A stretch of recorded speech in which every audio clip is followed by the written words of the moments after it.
Confident group chairman doctor C J. റോയിയുടെ ആത്മഹത്യയിലെ ദുരൂഹത നീക്കാൻ അന്വേഷണം തുടരുകയാണ്.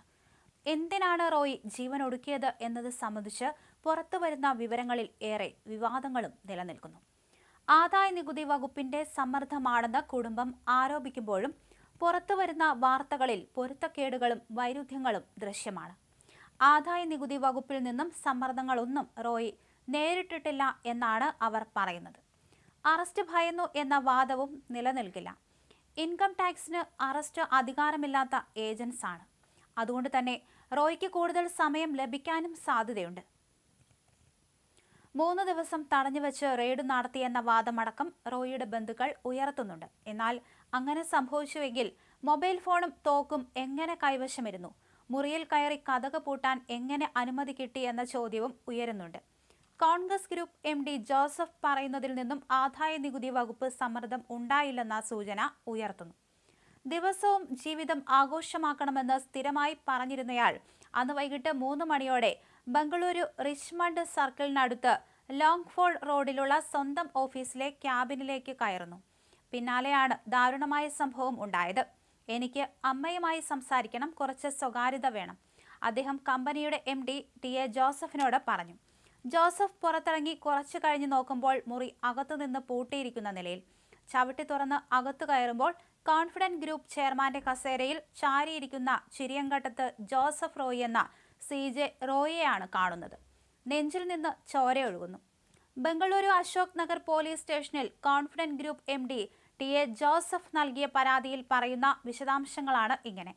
ലൈസൻസുള്ള 0.25 പിസ്റ്റൾ, അതായത് റിവോൾവർ അല്ല, റോയിയുടെ അടുത്ത് കിടപ്പുണ്ടായിരുന്നു. പക്ഷേ റോയിക്ക് ഇങ്ങനെ തോക്കുള്ള വിവരം അധികമാർക്കും അറിവുണ്ടായിരുന്നില്ല. ദിവസങ്ങളായി തുടരുന്ന ആദായനികുതി റെയ്ഡ് മൂലം സമ്മർദ്ദം കലശലായിട്ടുണ്ടെന്ന് പലരോടും പറഞ്ഞിരുന്നു. ഫുക്കറ്റിൽ വിനോദയാത്രയ്ക്ക് പോയിരുന്ന സഹോദരൻ സി.ജെ. ബാബുവിനെ മരിക്കുന്ന ദിവസം രാവിലെ 2 തവണ വിളിച്ച് സമ്മർദ്ദമുണ്ടെന്ന് റോയി പറഞ്ഞിരുന്നു. അതിനോടൊപ്പം തന്നെ പറയേണ്ടതാണ് നിയമം നടപ്പിലാക്കാനുള്ള വകുപ്പുകളുടെ അമിത സമ്മർദ്ദം. വെള്ളക്കോളർ കുറ്റകൃത്യമുണ്ടെങ്കിൽ ഏതാനും ദിവസങ്ങൾ കൊണ്ട് അമിത സമ്മർദ്ദം ചെലുത്തേണ്ട കാര്യമില്ല. പിഴ നൽകേണ്ടതുണ്ടെങ്കിൽ ബിസിനസ്സിലൂടെ തന്നെ ചെയ്യാവുന്നതാണ്. നികുതി ഭീകരത എന്ന വിമർശനം ഇതിനകം തന്നെ ഉയർത്തുന്നതിന് കാരണം അതാണ്. റെയ്ഡ് നടക്കുമ്പോൾ തോക്കുമായി മുറിയിൽ കയറി അടച്ച് സ്വയം വെടിയുതിർത്ത റോയി ഉദ്യോഗസ്ഥർക്ക് നേരെ വെടിയുതിർത്തില്ല. അത്തരത്തിൽ മാനസികമായി തളർന്നിരുന്നില്ല റോയി എന്ന് വേണം കരുതാൻ.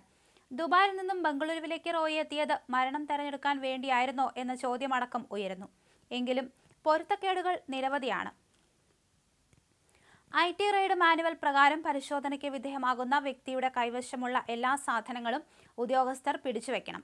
കൂടെ ഒരു ഉദ്യോഗസ്ഥനില്ലാതെ ഒറ്റയ്ക്ക് ഒരു റൂമിലോ ഓഫീസിലോ നിയമം അനുവദിക്കില്ല. അങ്ങനെയെങ്കിൽ ലൈസൻസുള്ള തോക്ക് കൈവശം വെച്ച് റോയി തനിച്ച് ഓഫീസിനുള്ളിൽ കയറി വാതിലടച്ചു എന്നത് വിശ്വസിക്കാൻ പ്രയാസമാണ്.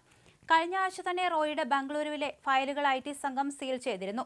തന്റെ അധികാര പരിധിക്ക് പുറത്താണ് കൊച്ചി യൂണിറ്റ് പ്രവർത്തിക്കുന്നതെന്ന് റോയി വാദിച്ചെങ്കിലും കോടതി അത് അംഗീകരിച്ചില്ല.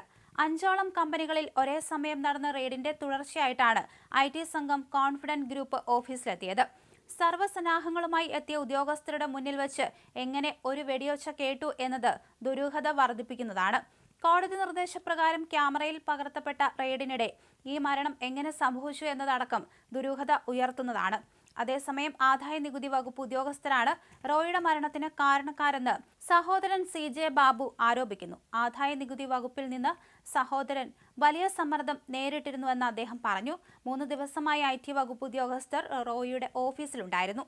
ആദായനികുതി വകുപ്പ് അഡീഷണൽ കമ്മീഷണർ കൃഷ്ണപ്രസാദിൽ നിന്നും സമ്മർദ്ദം ഉണ്ടായിരുന്നുവെന്നാണ് കേട്ടതെന്നും സി.ജെ. ബാബു പറഞ്ഞു.